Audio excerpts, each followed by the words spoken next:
Welcome to my channel Coach IQ.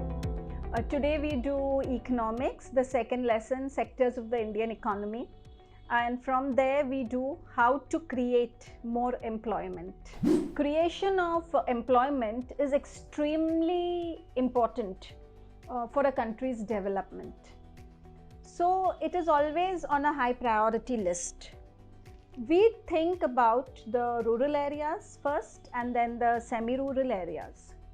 Now in the rural areas, suppose a farmer has unirrigated land. The key word is unirrigated. If the land is unirrigated, the farmer can grow only one crop, that is during the monsoons. So here the government can step in, the banks step in by money or loans so that they can dig a well and they can have a second crop. So in this way employment increases.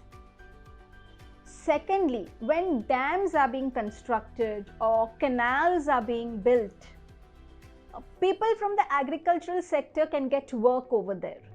So the problem of disguised unemployment also becomes less.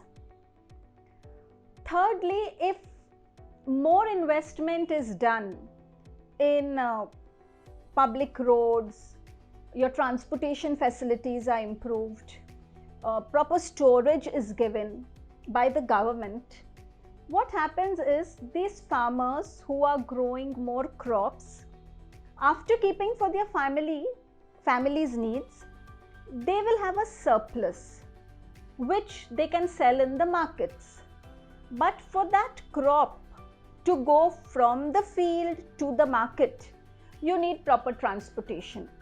So the government could step in with better rural roads, better transportation, better storage facilities.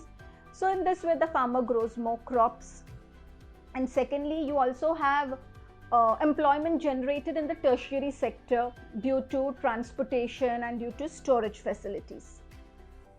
Next is, for a farmer to grow crops, he needs various agricultural inputs like seeds, fertilizers, implements, generator sets, water pumps.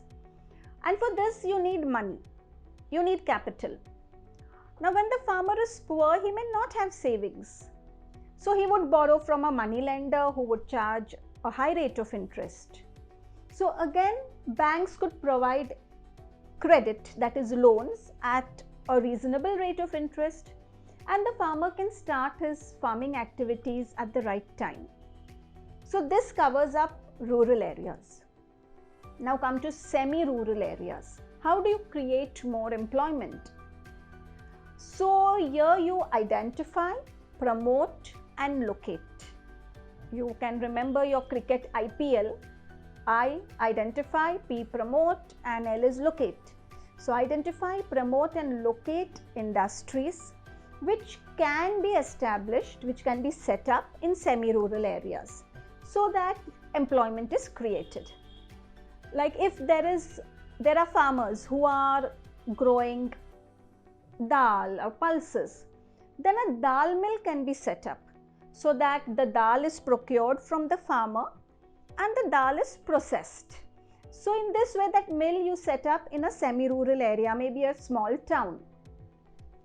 Then you can have honey collection centers in those villages which are near the forest. So the farmer comes and he sells his honey. So in this way employment is generated.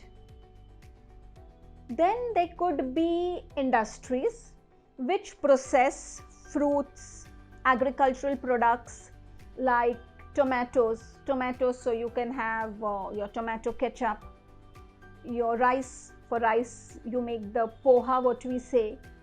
So in this way you have industries which process the agricultural products and the fruits, and your employment is generated in the semi-rural areas. When we come to the educational sector, if you see the age group of 5 years to 29 years, 60% of India's population is in this age group. But only 52% actually are attending educational institutions. So hardly a little more than 50% of the population is going to educational institutions. So the rest are just at home, or they are working as child laborers. So if more schools were to be set up, you would need more teachers, you would need more buildings to be constructed, you would need more administrative staff. So the Niti Aayog says that if education as a sector is developed, if more schools are set up, 20 lakh employment, that is the number, can be generated. Similar is the case with the health sector. Health sector is developed, you'll need more doctors, more medical staff, more health workers. Again, employment is generated. Now, if you look at every state, every region, they all have the potential, the capacity to increase income and employment. Two things, income and employment for the people of that area. Maybe through developing tourism, through regional crafts, or the IT sector. Like if you see tourism, Kerala's tourism, you see regional craft, Northeast very famous for bamboo products, IT, we all know Bangalore, Hyderabad, Pune. So in this way, employment can be generated. And if tourism as a sector is developed, the Planning Commission says 35 lakh jobs can be generated. Now all these are long-term measures. What is a short-term measure? Where you want to increase your employment. So via the right to work, the government has implemented the Mahatma Gandhi National Rural Employment Act of 2005. According to this act, anyone or everyone who is able to work, that is, he has to be physically fit, able to work and in need of work, but only in the rural areas, will be guaranteed 100 days of employment by the government. Remember, it is rural areas, only for the rural areas. So government will give them this assurance, 100 days of work in a year. Suppose the government cannot fulfill this duty of theirs, then the person will be given unemployment allowance. This act has been implemented in 625 districts of India. Now, which sort of jobs are actually given? Those jobs which would increase the productivity from the land are encouraged in this scheme, that is the Mahatma Gandhi National Rural Employment Act of 2005, and it is a short-term measure, a very quick measure to create more employment.